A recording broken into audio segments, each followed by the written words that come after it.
네, 여러분 서로 옆에 있는 분들에게 반갑게 인사하고 축복합시다. 주의 은혜가 함께 하시기를 바랍니다. 네, 감사해요. 고맙습니다. 추석도 지나갔고 결실의 계절을 느끼는 가을의 아름다운 정취가 우리들 속에 크게 느껴지고 있는 때에 여러분의 삶에도 하나님이 주시는 열매, 은혜, 아름다운 결실들이 일어날 수 있기를 먼저 주님의 이름으로 축원하고 축복합니다.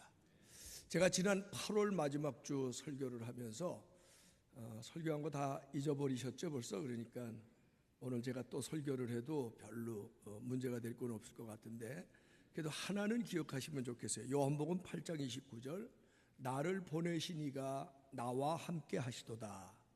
나는 항상 그가 기뻐하시는 일을 행함으로 나를 혼자 두지 아니하셨도다. 토시까지 외우실 필요는 없지만 적어도 이런 성경의 줄거리는 마음에 이렇게 담아두면 좋습니다. 나를 보내신 하나님이 나와 함께 하신다. 그런데 그가 항상 나를 홀로 두지 아니하셨다. 그러니까 하나님이 함께 하신다는 거예요. 근데 그 이유가 내가 항상 그의 기뻐하시는 일을 행함으로 하나님이 함께 하신다. 저도 이 말씀이 얼마나 좋은지요. 지난달에 함께 은혜를 나누면서 어떻게 하면 하나님을 기쁘시게 할까? 그런데 첫 번째는 믿어드리는 게 기쁘시게 하는 거다. 왜냐하면 요한복음 또 4장에 보니까 요한복음 6장에 보니까 어떻게 우리가 하나님의 일을 하오리까 하고 제자들이 물어보니까 예수님 뭐라고 말씀해요? 하나님이 보내신 일을 믿는 것이 하나님의 일을 하는 거다. 그래서 믿어드리는 게 하나님을 기쁘시게 하는 거다. 여러분 기왕이면 하나님께 나올 때마다 하나님을 믿어드리시기를 바랍니다. 아멘, 아멘. 예, 하나님께 나오는 자는 반드시 그가 살아계신 것과 그가 자기를 찾는 이들에게 상 주시는 이심을 믿어야 할지니라. 그런 믿음을 가지고 하나님 앞에 나오면 하나님이 기뻐하신다. 할렐루야. 그리고 둘째 중요한 것은 우리가 한평생 추구하는데 마음 자세가, 무슨 일을 행하기 전에 마음가짐이 중요한데 하나님 기쁘시게 해야 되겠다. 그런 마음가짐을 가지는 게 좋겠다. 그런 말씀을 나누면서 제가 어렸을 때 10대 때 혼자 계시는 우리 어머님 생각하면서 어느 날인가 우리 엄마 나 때문에 섭섭하게 해드리지 말아야 되겠다. 우리 엄마가 나 때문에 마음 아프면 안 되겠다. 그런 생각이 어느 날 제 가슴에 쑥 들어왔어요. 지금 생각해보니까 그게 자식으로서 철이 드는 거야. 그처럼 우리가 교회를 다니면서도 여전히 철 모르는 어린아이처럼 교회만 왔다 갔다 맨날 교회 와서 하나님 나 도와주세요, 나 잘되게 해주세요, 나 복받게 해주세요. 그건 철들지 않은 어린아이 같은 믿음이. 우리의 신앙이 이제는 조금 업그레이드가 돼야 되는데 어떻게 업그레이드 돼요? 내가 하나님을 기쁘시게 해드리겠습니다. 예수 믿으면서 이런 마음가짐은 가끔 마음에 들어야 돼요. 하나님 나 때문에 섭섭하게 하면 안 되겠다. 하나님을 안타깝게 해드리면 안 되겠다. 하나님 앞에 얌체 없는 사람이 되면 또 안 되겠죠? 어떤 마음? 하나님을 기쁘시게 해드리는 하나님의 아들이 돼야 되겠다, 딸이 돼야 되겠다. 그런 마음가짐이 지난달에도 일어나길 바라서 제가 이 말씀을 드렸고, 오늘도 또 한 번 더 여러분의 마음속에 한번 더 따라해 보세요. 하나님을 기쁘시게 해드리는 신앙생활 하고 싶습니다. 여러분의 진정한 고백이 되고 소원이 될 수 있기를 바랍니다. 그래서 제가 지난번에는 세 번째로, 그 다음에 이런 마음가짐 속에 우리가 해야 될 많은 일들 중에 정말 중요한 게 뭐냐면 복음을 전파하면서 살 때 하나님 기뻐하신다.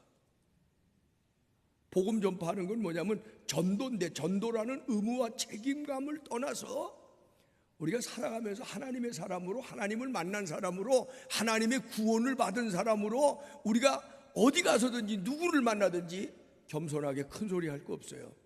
북칠 필요도 없고 나팔불고 할 필요도 없어요. 확성기대고 안 해도 돼요. 그러나 조용한 소리로라도 겸손하게 하나님 살아계십니다. 하나님이 우리 생사복의 주인이십니다. 하나님이 우리를 위해서 영원한 천국을 준비하셨습니다. 하나님의 자녀가 돼서 천국 백성으로 이 땅을 살아가고 이 땅을 떠날 때 영원한 천국을 바라봐야 됩니다. 적어도 이 정도는 어디 가서 누구한테든지 말할 수 있는 사람, 그런 사람을 하나님이 기뻐하는 거예요. 할렐루야, 아멘. 그런 얘기를, 그런 말씀을 지난달에 여러분에게 드리고 났는데 제 마음속에 조금 더 하나님을 기쁘시게 하는 생활에 대해서 조금 더 펼치면 좋겠다. 조금 더 펼쳐서 좀 말씀을 나누면 하나님이 기뻐하시는 일이 너무너무 많을 텐데, 그러는데 저하고 같이 살고 있는 어떤 여자도 저한테 뭐라 그러냐면, 하나님을 기쁘시게 하는 일을 조금 더 펼쳐보면 좋겠대. 그래서 아마 펼쳐 보이는 게 여러분에게도 유익이 되고 도움이 될 것 같아서 오늘은 두 번째, 그가 기뻐하시는 일을 행하라 하는 똑같은 제목으로 두 번째 말씀을 나누면서, 지난번에는 요한복음 갖고 말씀을 나눴는데 오늘은 시편 37편 1절부터 6절인데 특별히 4절 말씀 이제 중심으로 해서 여호와를 기뻐하라, 저가 내 마음의 소원을 이루어 주시리로다. 이 말씀을 가지고 어떻게 하면 하나님 기쁘게 하는 걸까 하는 얘기를 조금 더 오늘은 조금 두 번째로 펼쳐 보이는 그런 시간을 좀 나누려고 하는데, 여러분 마음속에 큰 은혜와 감동이 있으시기를 주의 이름으로 축원합니다. 어떻게 하면 하나님을 기쁘시게 할까 할 때 제 마음속에 제일 먼저 들은 것은 하나님과의 나와의 직접적인 관계 속에서 하나님을 기쁘시게 해드려야 되겠다. 하나님과 나와의 관계 속에서 하나님을 기쁘시게 해드릴까. 그러면서 제가 묵상하는데 어떻게 하면 하나님 앞에서 내 모습 하나님이 보고 기뻐하실까 그러는데 이런 생각이 문득 드는 거예요. 요한복음 4장에 예수님 그런 말씀하셨는데, 아버지께 참으로 예배하는 자들은 신령과 진정으로 예배할 때가 오나니 곧 이때라.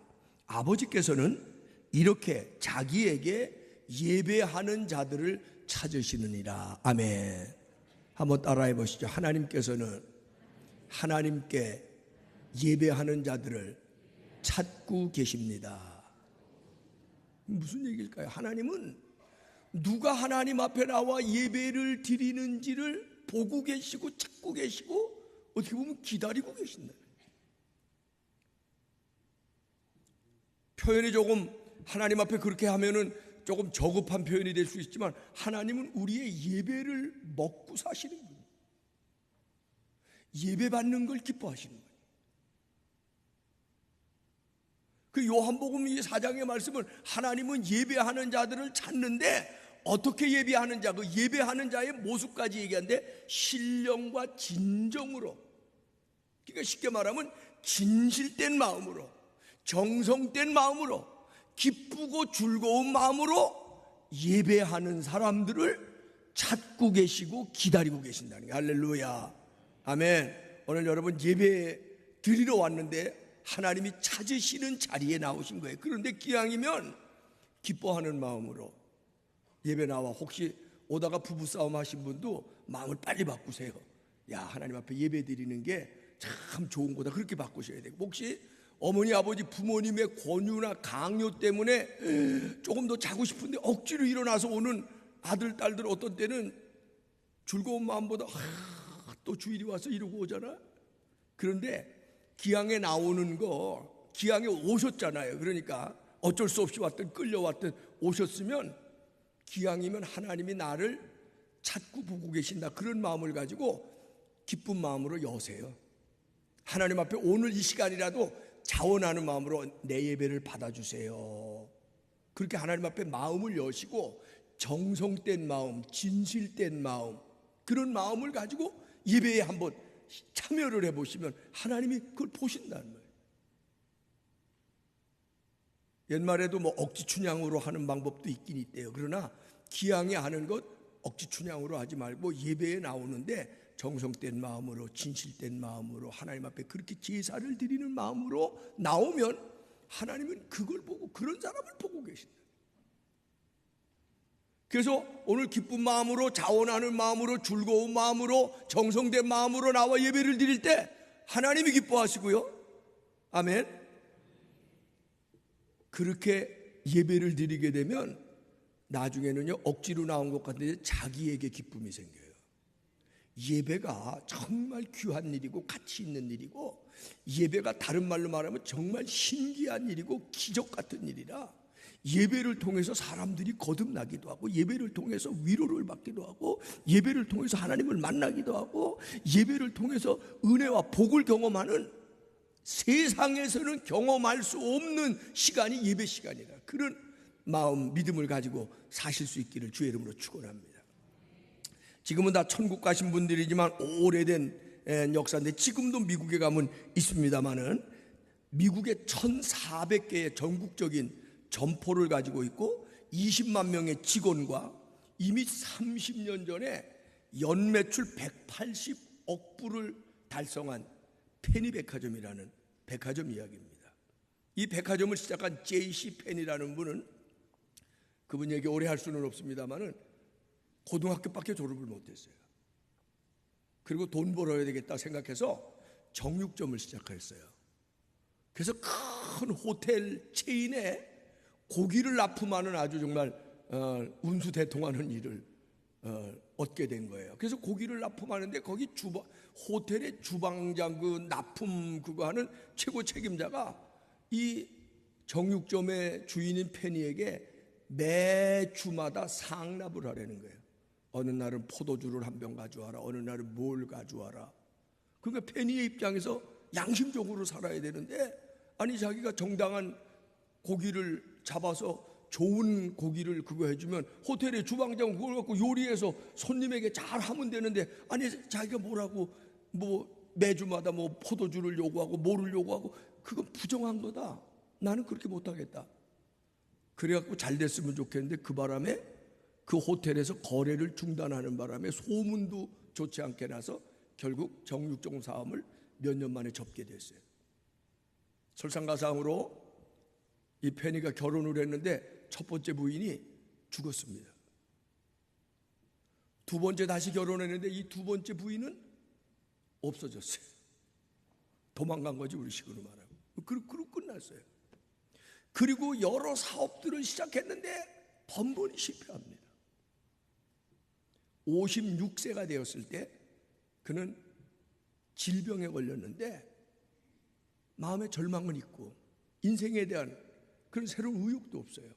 병원에서도 치료할 길이 없다고 생각해서 요양병원을 보내집니다. 56세의 요양병원에서 노인들처럼 죽어가는 거예요. 어느 날 침대에 허망하게 누워있는데 찬송 소리가 납니다. 주 날개 아래 거하라, 주 너를 지키리.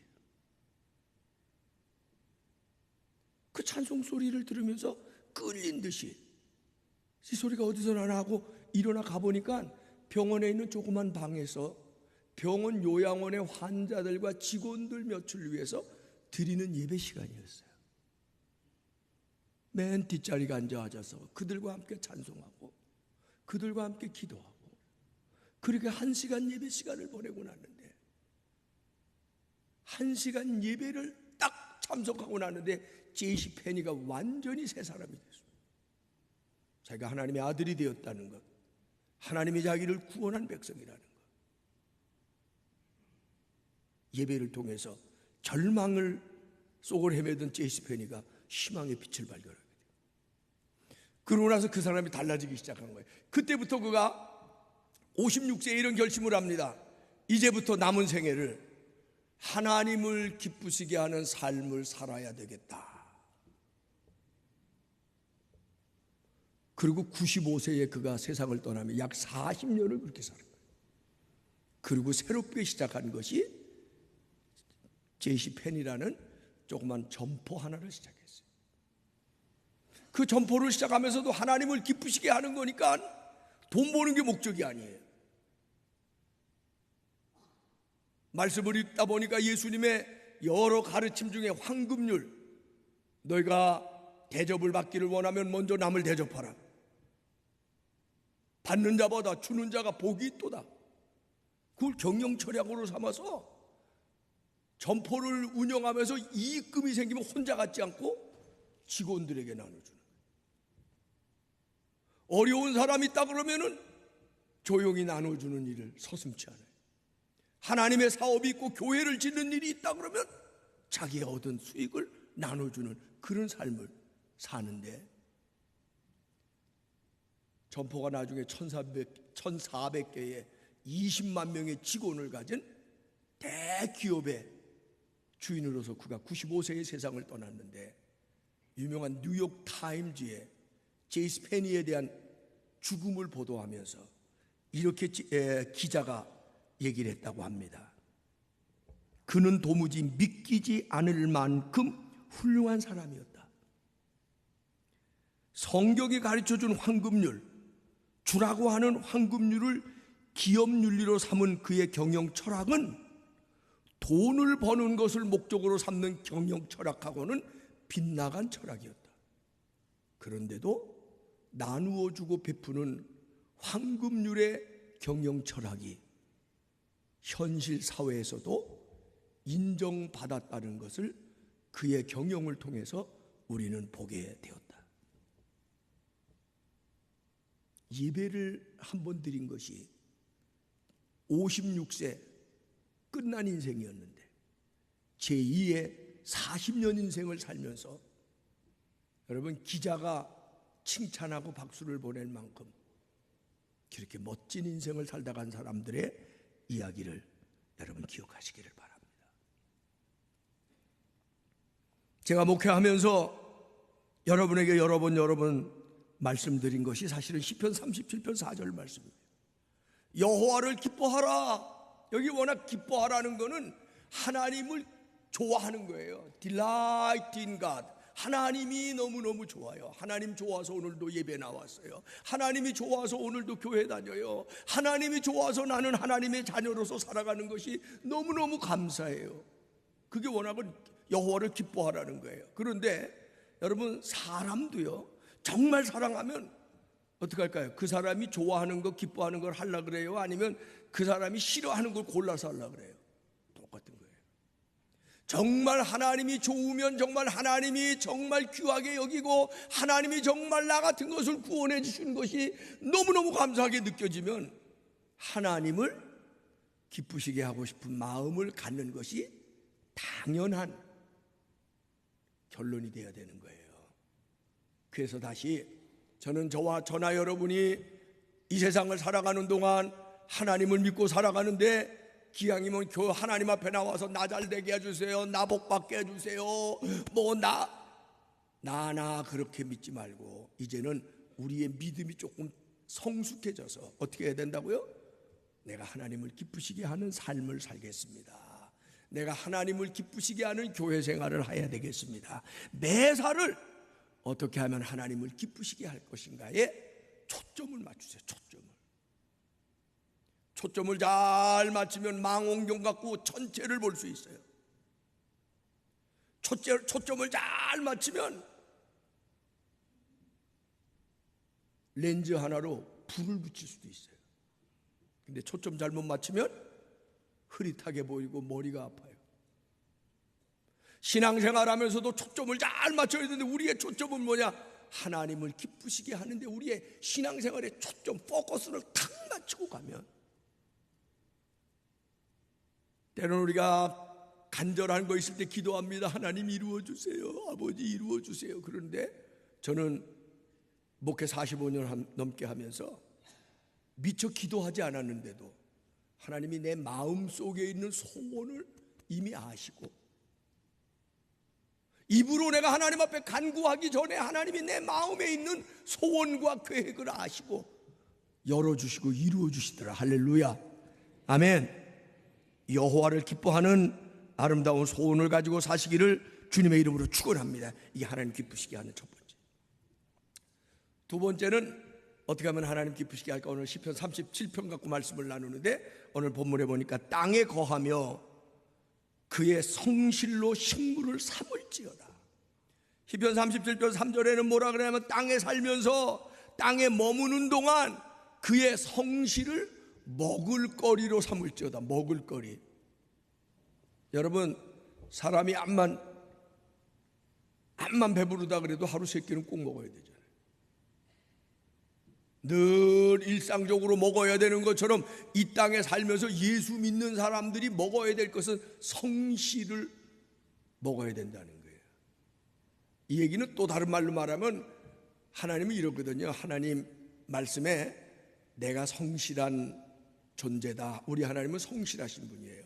그러면서 너희는 나를 닮아라. 아멘. 이제 한국 교회가 하나 잘한 거는 뭐냐면 곳곳마다 예배당 세우고, 우리도 예배당 이렇게 잘 세웠잖아요. 그리고 여기서 예배 드리는 일은 성공한 것 같아요. 근데 두 번째 성공을 못한 것 같아요. 두 번째가 뭐냐면 예배당 세우고 예배 잘 드리는 거는 첫 번째야. 그냥 하나지. 그게 열이 아니에요.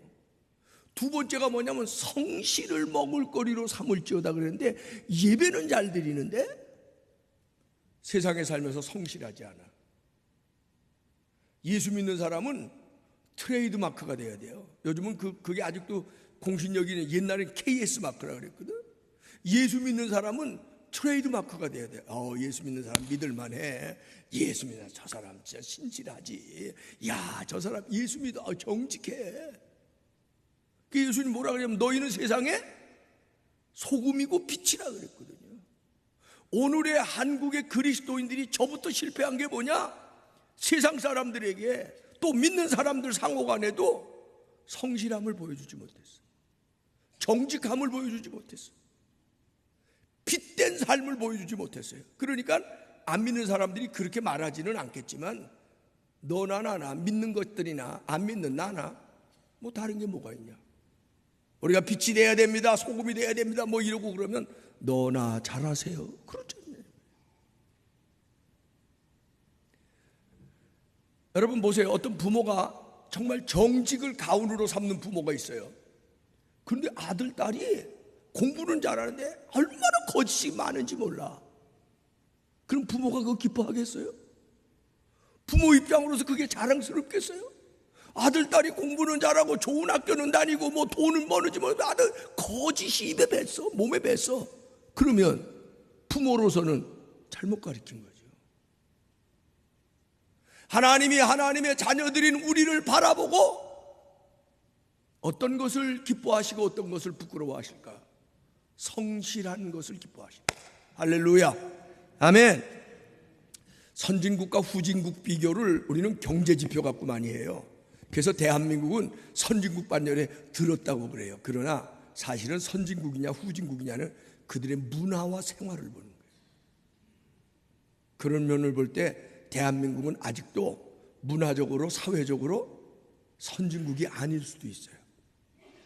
성실하다거나 정직한 사회를 만들었다거나 바른 사회를 만든 일에 이건 정치가 책임만이 아니라 우리가 이미 실패하고 있어요. 그런데 보세요. 바닷물에는 소금기가 3%인가 있는데 바닷물을 썩지 않게 하는데요. 근데 한국의 그리스도인은 몇 프로라고요? 나는 이런 면에서 목사들도 못마땅해. 나도 목사지만 20%가 넘는데 20% 넘으면 이 사회가 어떻게 돼야 되겠어요? 3%만 염분기가 있어도 물을 썩지 않게 하는데 한국의 20%가 기독교인이래. 왜 자랑만 해? 근데 이 나라는 너나 손가락질 할 거 없어. 정치가 손가락질 할 거 없어. 나부터 성실하지 못하고 정직하지 못하고 바르지 못한 거예요. 예수 믿는 사람 성실해야 합니다. 예수 믿는 사람 깨끗해야 합니다. 예수 믿는 사람 정직해야 합니다.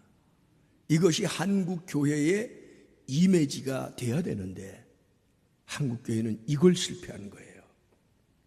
오늘 시편 기자의 말씀을 이렇게 알기 쉽게 번역해 볼 수 있습니다. 주님만 의지하고 착한 일을 하여라. 그분의 성실하심을 마음에 간직하면서 이 땅에서도 너희도 성실하게 살아라. 이게 그리스도인이에요. 어떻게 여러분 하나님을 기쁘시게 할 수 있을까요?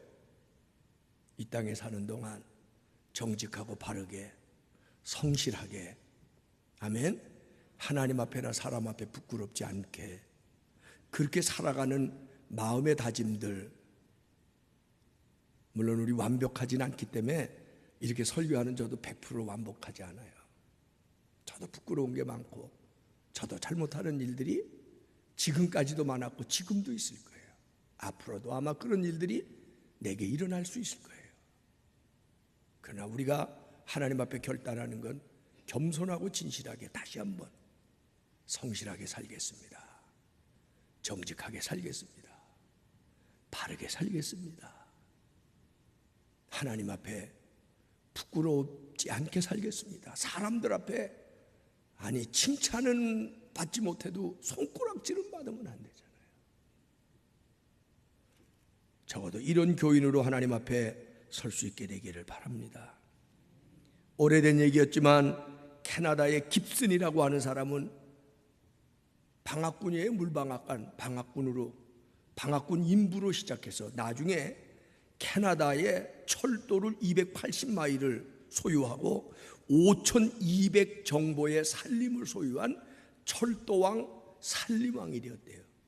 근데 그 깁슨이라는 사람 우리는 모르는데 그 사람은 이렇게 성공의 비결 3가지만 하면 된다. 첫째는 술 마시지 마라. 이제 술 마시고 맨날 방탕하게 사는 거 아마 그게 인생 실패라고 본 것 같아요. 두 번째는 열심히 성실하게 일해라. 그리고 세 번째는 하나님을 믿고 만사를 그분에게 맡겨라. 그럼 반드시 하나님이 너를 정오의 빛같이, 오늘 성경에 정오의 빛같이 하나님이 너를 들어주실 거라는 거예요.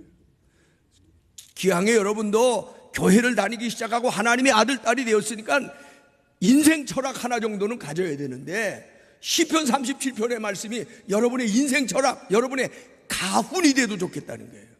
열심히 살자, 성실하게 살자, 매사에 하나님 앞에 맡기고 의지하면서 살자. 그러면 하나님이 내 의를 빛같이 나타나시면 내 의를 정오의 빛같이 높이시겠다고 약속하십니다. 할렐루야. 이런 놀라운 일들이 여러분에게 일어날 수 있게 되기를 주의 이름으로 축원합니다. 마지막 세 번째 함께 말씀을 좀 펼쳐보고 싶은 것은 지난달에 제가 설교하면서 복음을 전파하는 일, 그러니까 전도하는 일, 하나님 기뻐하시는 일. 사실은 복음 전파 전도는 하나님이 기뻐하시는 일인 줄로 믿습니다. 근데 별로 아멘도 안 하시는 이유는 아이고 또 전도. 근데 우리가 생각을 바꿔야 되는데 전도는요 빈자리 채우라고 하는 게 아니에요. 전도는 의무감으로만 해서는 안 돼요. 저도 담임 목사하면서 또 전도들을 안 하니까 전도하면 상 준다 그랬는데 상 받으려고 전도하면 더더욱 안 돼요. 이번에 전도 제일 많이 해온 분에게 냉장고 드린다니까 냉장고 털라고 눈을 벌겋게 뜨고는 그거 사실은 안 되는 거예요. 너무 인위적인 방법이에요. 전도는 왜 해야 되느냐? 사람을 사랑하고 영혼을 아끼는 마음에서 그 동기에서 시작해야 그게 전도예요. 그 얘기는 무슨 얘기냐? 자, 하나님을 사랑하고 기쁘시게 하기 위해서 예배도 드리고 성실하게 살아가는데 이걸 우리가 꼭 잊지 말아야 될 것은 하나님은 하나님 사랑과 동시에 사람 사랑을 눈여겨보고 계시는 거예요. 저는 종종 미국 같은 데 예를 들어서 미국의 백인 그리스도인들이요 미국을 정복하고 미국을 세우고 나서 아프리카에서 유입되어 온 흑인들을 저거는 함의 자손이고 저주받은 자손이다 그래갖고 노예로 부렸습니다. 그리고 그들은 그 백인들은 아주 훌륭한 예배당들 지어놓고 매주일 교회 가서 하나님 축복해 주셔서 감사합니다. 우리에게 번영을 주셔서 감사합니다. 날 매주마다 찬양하고 기도했어요. 그리고 흑인들을 어떻게 여겼어요? 인간 이하로 취급했어요. 짐승입니다. 죽이기도 하고 맘대로 부렸어요. 그 유명한 얘기가 간디도 그런 일 때문에 유명한 인도의 간디도 기독교를 떠났다 그러죠. 어느 날 간디가 미국에서 공부하다가 주일이 돼서 교회를 가는데, 백인 교회를 가는데 동양인이라 못 들어온다는 거예요. 그래서 간디가 이게 기독교라면 나는 기독교를 버리고 싶다. 그리고 기독교를 떠났다는 얘기죠. 거기에 얽힌 재미있는 예화들이 많이 있어요. 한 흑인이 여행 중에 주일이 됐어요. 교회를 가서 예배를 드려야 되는데 동네가 다 백인촌이에요. 교회를 찾아갔는데 백인 교회야. 예배당을 들어가려고 그랬더니 안내하는 분이 흑인이라 우리 교회 들어올 수 없습니다. 아니요, 나는 그리스도인이라 흑인이기 전에 하나님 앞에 아닙니다, 못 들어옵니다. 이 흑인이 예배 시간은 지나가고 갈 데는 없고, 그래서 그 백인 교회 마당 계단에 앉아서 울면서 기도하고 있었대요. 근데 누가 오더니 어깨를 툭툭 치면서 왜 그렇게 울고 있느냐? 그러니까 내가 예배를 드리려 여기 왔는데 이 백인 교회에서 흑인이라는 이유 때문에 나를 못 들어가게 하고 있습니다. 그랬더니 뭐 그런 일 때문에 울고 있느냐? 나도 못 들어가고 있는데. 그래서 깜짝 놀라서 보니까 그분이 예수님이더래잖아. 백인 교회 아무리 예배당 잘 져놓고 백인들이 모여서 예배 드려도 예수님이 안 가셨다는 거 아니에요. 자, 제가 십계명 설명하면서도 십계명에서 모세가 시내산에서 돌판을 2개 받았는데 한 돌판에는 하나님과 인간의 관계에 대한 돌판이에요. 하나님은 살아계시다, 하나님은 홀로 계시다, 하나님의 다른 신을 두지 말라, 안식일을 거룩하게 지키라, 하나님의 이름을 만홀 때, 이게 다 십계명의 첫 번째 돌판에 쓰여진 거예요. 하나님 앞에 예배드리며 하나님을 잘 섬기며 살아라. 그게 첫 번째 계명이에요. 두 번째는 뭐예요? 두 번째 돌판은 인간과의 계명인데 부모를 공경하라, 남의 것 도적질하지 하지 말라, 거짓 증거에서 남을 어렵게 하지 마라, 간음해서 남을 아프게 하지 마라. 예수님은 이 두 번째 돌판을 한눈에 꿰뚫었어요. 그렇게 소극적으로 부정적으로 하지 말라 그럴 거 뭐이냐, 적극적으로 뒤집어라. 그래서 이거 딱 뒤집으니까 사람을 사랑해라. 제가 구원론에서도 얘기했지만 옛날에는 우리 교회 잘 나가고 하나님 잘 믿으면 천국은 따놓은 당상으로 그렇게 믿어왔는데, 누가복음 10장 가지고 제가 말씀을 나눌 때 혹시 기억하세요? 누가 천국 가느냐? 마음을 다하고 뜻을 다하고 성품을 다하여 주 너의 하나님을 사랑하는 사람과 동시에 네 이웃을 네 몸과 같이 사랑하는 사람이 천국에 갈 수 있다. 이게 성경의 두 기둥입니다. 언제나 하나님 사랑, 언제나 사람 사랑. 우리 불꽃교회에서도요, 근데 사람이 살다 보면 꼴보기 싫은 사람이 있어요. 저도 있습니다. 괜히 주는 것도 없이 미워. 저만 있어요? 여러분도 다 있을 거야. 전용재 목사를 좋아하는 사람도 많이 있지만 어떤 사람은 저를 괜히 꼴보기 싫어해요. 나 뭐 나쁘게 한 것도 없는데. 그래서 불꽃교회를 떠난 사람들이 불꽃교회 30년 역사에 목사님 꼴보기 싫어 떠난 사람, 장로 꼴보기 싫어 떠난 사람, 아무개 권사 꼴보기 싫어 떠난 사람 되게 많아요. 그런데 그분들이 떠나서 그냥 세상으로 가고 교회도 안 다니고 그러면 혹시 모르겠는데 떠나서 또 다른 교회로 가요. 그럼 또 거기서도 대접을 받는데, 그런데 문제는 이제 우리가 다 끝나고 나면 천국 가서 만났어. 어떡할 거야? 천국에 갔더니 그 꼴보기 싫은 사람이 왔잖아. 난 지금 그게 제일, 나 꼴보기 싫어서 떠난 사람 천국 가서 만나면 나 어떻게 해야지? 제가 너무 노골적으로 얘기해요? 저는 교회는 사람이 사랑에나 뭐에도 완벽한 사람은 없습니다. 그냥 교회는 뭐냐면 이 땅에서 사랑 훈련소예요. 때로는 꼴보기 싫은 사람도, 오죽하면 예수님이 원수도 사랑해라 그랬잖아요. 참 어려운 걸 예수님은, 그게 뭐냐면 사랑하기가 쉽지 않다. 사람은 내 맘에 들고 내 새끼, 내하고 취향이 맞으면 괜히 좋아해요. 어떤 사람은 또 지나치게 저를 좋아합니다. 또 나는 해준 것도 없는데 어떻게 좋아하니 내가 몸둘 바를 모르겠어. 근데 어떤 사람은 나는 자기한테 잘못한 것도 없고 뭐 괜히 꼴 보기 싫대. 저만 그렇겠냐고. 근데 교회는 뭐냐면 알아야 될 것이 우리가 사랑에 완전한 사람이 아니기 때문에 사랑을 훈련하고 연습하는 거예요. 왜? 천국 가기 위해서. 천국 가서 글쎄 내가 사랑의 훈련이 되고 완성이 돼서 천국 가면은 자 꼴보기 싫은 사람들을 만나도 아이고 왔냐고, 내가 그때는 몰라서 꼴보기 싫어했어, 미안해요, 이제부터 사랑하면서 천국에서 영원히 같이 살래요, 이럴 수 있는데 이 훈련이 안 돼 봐요. 어디 가서도 그런 사람 만나면 지금 제일 불편해져도.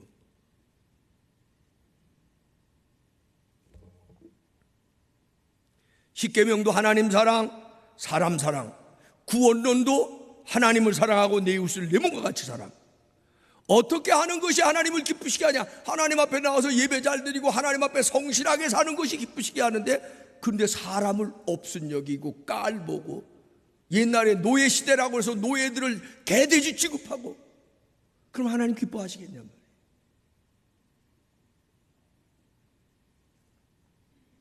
심지어 예수님이 뭐라고까지 얘기하시냐면, 지극히 작은 사람, 여기서 작은 사람은 네가 생각하기에 너보다 보잘것없다고 느껴지는 사람에게 한 것이고 나에게 한 것이다.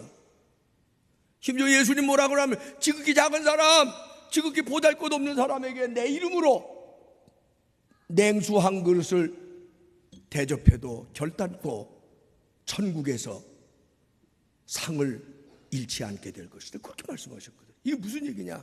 보잘것없는 사람까지도 귀하게 여기고 사랑하고 격려하고 위로하고, 아멘 하는 사람 수준이, 여기가 수준이 괜찮네. 도와주고. 할렐루야. 이게 그리스도인의 마음가짐 정신이 되어야 되는 거예요. 어디서 살든지 하나님 앞에는 예배 잘 드리고, 그리고 우리가 하나님 앞에 뭐 해드린다 그러는데, 하나님 앞에 솔직히 여러분이 뭘 해드려요? 지극히 작은 사람에게 한 것이 하나님 앞에 해드린 거라고 그러잖아. 할렐루야. 아멘. 심지어는요, 여러분 에서하고 야곱 얘기 알죠?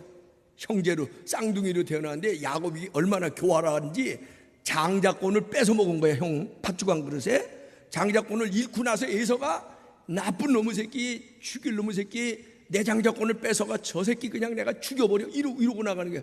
너무 내가 실감 있게 얘기해요? 그러고는 에서가 도망가, 야곱이 도망가. 그러다가 20년 만에 그 벌을 못 줘. 외삼촌 라반의 집에서 하여튼 딸들 다 데리고 손주 다 데리고 양떼 다 데리고 다시 고향으로 돌아갈 수밖에 없어요. 그때 에서가 고향으로 돌아온다는 야곱의 소식을 듣고 에서가요, 칼과 창을 가지고 군대를 거느리고 맞으러 옵니다. 맞으러 오는 게 아니라 여차하면 만나는 즉시 죽이려고 오는 겁니다. 그것 때문에 야곱을 그 전날 밤에 야복강에서 밤새 기도한 거예요. 왜? 사람이 막다른 골목에 다르니까 하나님이 살려주셔야 돼요, 이러고 기도하고 갔는데, 기도덕인지 그 에서가 야곱을 만나는 순간 갑자기 가슴이 막 움직여지면서, 에서가 야곱에게 뭐라 그랬냐면, 목을 어긋나고 맞추고 울면서, 이놈아 네가 내 동생 아니냐, 우리가 혈육 아니냐, 쌍둥이 아니냐, 그까짓 거 잘못했다고 뭐 20년이나 숨어 지내다 이제 오냐, 너무 늦게 왔어, 야 이제 같이 살자. 그때 야곱이 에서에게 한 유명한 말이 있습니다. 야곱이 에서를 딱 보더니, 오늘 형님의 얼굴을 배우니 하나님의 얼굴을 보는 것 같습니다. 어떤 사람이 그걸 몰라서 아부쟁이 그럴 텐데, 그게 아부가 아니에요. 그때부터 이스라엘에게 전통이 하나 만들어졌는데, 뭐냐면, 하나님의 얼굴을 보고 싶냐? 나 좀 하나님 한번 보고 싶어. 그러면 가서 용서하는 사람의 얼굴을 보면 그게 하나님의 얼굴이다. 하나님의 얼굴을 보고 싶으냐? 사랑하는 사람의 얼굴을 보면 그게 하나님의 얼굴이다. 옆에 분 한번 보세요. 하나님의 얼굴이 보여요? 예배는 드리면서도 미워하고 시기하고, 아이고 지난번 그냥 추석 때 그놈의 동서, 아이고 내가 한번 밟아주고 와야 되는데, 이러니 이게 뭐 하나님이 기뻐하시겠냐 이거야 이게. 전도도요, 그래서 아까도 얘기했지만 전도도, 저는 뭐 여기 빈자리가 아니라 준비된 빈자리를 채워야 된다. 의무로 무슨 전도해서 상 받고 목사님한테 인정받고 안 하니까 목사님한테 쪽팔 이래서 전도하는 게 아니고 동기가 영혼을 사랑하는 마음, 사람을 사랑하는 마음. 여러분이 지구상 60억 70억을 다 만날 수도 없고 책임질 수도 없지만 그래도 이 땅에 살아가면서 하나님이 나하고 만나게 하시는 사람, 그것이 직장이든 그것이 때로는 기차에서 전철을 타고 가든 그것이 때로는 상점에서 물건을 사고 팔든 그것이 때로는 사업장에서 이해관계로 만나는 사람이든 불문하고 우리가 사람을 대하는 태도를 하나님이 보시는 거예요. 때로는 용서해야 되고 때로는 품어줘야 되고 때로는 붙들어 일으켜줘야 되고. 여기 분당에 있었던 얘기예요. 난 그 얘기 듣고 얼마나 마음이 아픈지. 어떤 치과병원이 개업을 했습니다. 근데 마침 분당에 있는 목사님이 잘 아는 의사예요. 그래서 교인들에게 한번 그 목사님들도 그런 광고 잘하면 안 되는데 여기 아무개 치과가 개업했는데 제가 잘 아는 분이고 뭐 경력이 이러고 잘해줄 테니 또 우리 교회에서 왔다 그러면 잘해줄 테니까 많이 가십시오. 그래서 어떤 교회의 권사님들이 떼를 지어서 그 치과를 갔대요. 근데 한 6개월이 지났는데 그 치과와 병원 원장이 정색을 하고 그 교회 권사님들 그냥 앞으로 그냥 우리 치과 많이 오지 말고 가까운 데 다니던 데 그렇게 좀 다니세요 그러더라는 거예요. 이게 뭔 말이냐? 손님을 쫓는 거예요. 그 교회 목사님 사모님이 갔더니 사모님이 이제 치료를 받으러 갔는데 치료해 주면서 이런저런 얘기를 하다가 아니 우리 교회 권사님들 앞으로 다니던 데 가라고 그렇게 원장님 말씀하셨다던데 그게 진짜입니까? 그랬더니 그 치과병원 원장이 정색을 하면서 사실이다. 근데 그 병원이 환자 대기실하고 이렇게 진료실에 칸막이가 없대요. 그 자기가 이렇게 진료하면서 보면 그 교회 권사님들이 서너 명이 한꺼번에 오는데 또 치과 갈 때도 그렇게 다정해. 별일에 다 다정해. 전도하러 같이 가라면 하나도 안 오면서 그거 치과에 앉아갖고 1시간 내내 대기실에서 얘기하는 게 뭐냐면 남 씹는 얘기, 흉보는 얘기. 그 교회 말이야 아무개 집사 아유 지난번에 뭐 이러고 글쎄 그 남편이 뭐 어떻게 했대 이러고 그런 웃는 분은 전과자다. 그 치과병원 원장이 자기는 교회를 안 다닌대요. 그런데 교회 권사쯤 되면 자기는 뭔가 좀 남다르고 좀 수준도 있고 품위도 있는 고상한 분들이라고 생각을 했는데 너무 기대가 실망이 된다. 뿐만 아니라 그 소리를 듣고 있는 간호사들을 보면 자기가 얼굴이 뜨거워져서 ABC 세 권사가 와서 하다가 A 권사가 먼저 받고 야 나 먼저 간다 그러고 간대요. 그럼 B씨가 남아가지고 A 권사 또 씹는데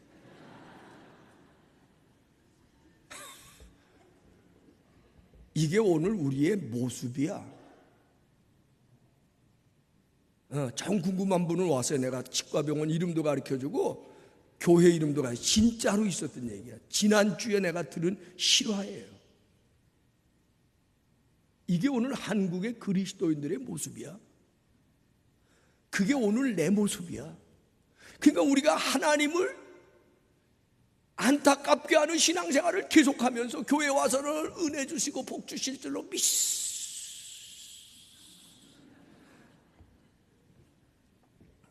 사랑하는 여러분, 이제부터 우리 다 부족하지만 이제부터 오늘부터 주님 앞에 가는 날까지 하나님을 기쁘시게 하는 신앙생활을 하고 싶습니다. 그렇게 고백하시기를 바라고 그 첫 번째가 예배고 그 두 번째가 성실이고 그 세 번째가 내 이웃을 사랑하고 아끼고 도와주고 세워주고 격려하고 아멘. 이걸 꼭 마음에 담고 사시면 하나님 우리 마음의 소원을 이루어 주시고요 실패한 인생도 다시 일어나게 해주시는 거예요. 우리 불꽃교회는 그런 희망의 공동체가 되면 좋겠어요. 우리 불꽃교회는 존재하는 것 자체가 하나님을 기쁘시게 하는 교회로서 존재 가치를 늘 밝히면서 살아갈 수 있게 되기를 바라요. 우리 불꽃교회와 성도들은 세상에서도 소금과 빛된 그런 아름다운 모습을 잘 간직하며 살아갈 수 있게 되기를 주의 이름으로 축원합니다. 기도하십시다.